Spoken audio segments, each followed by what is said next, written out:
हामी Dallas Texas tour गरौँ। यतातिर घरहरू यस्तै हुन्छ है। यो चाहिँ बेलुकातिरको नगरी हो।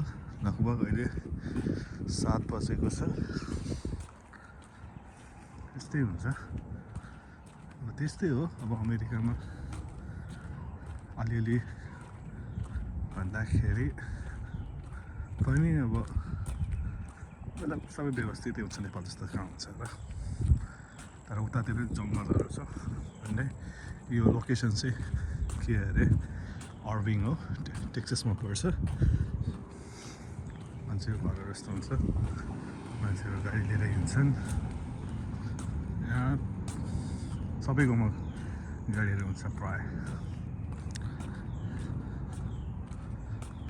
सो घरहरूको चाहिँ यस्तो खालि स्ट्रक्चर हुन्छ।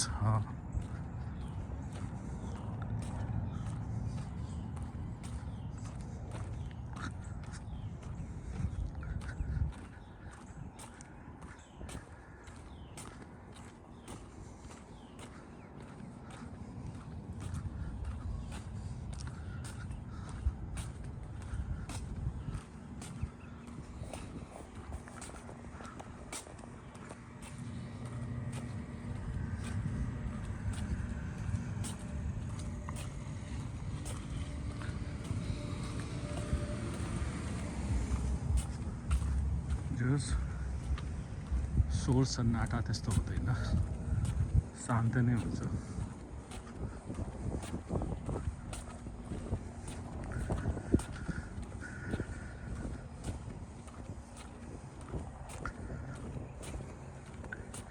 बेलुकातिरको यो ठ्याक्क बेलुका रातिको 7 बजेर छ। अब यतातिर चाहिँ अब अलिकति सबै कुरा व्यवस्थित नै हुन्छ। नेपालमा पनि अब सबैले भन्छ, हाम्रो त धारणा हुन्छ यस्तो हुन्छ घरहरू।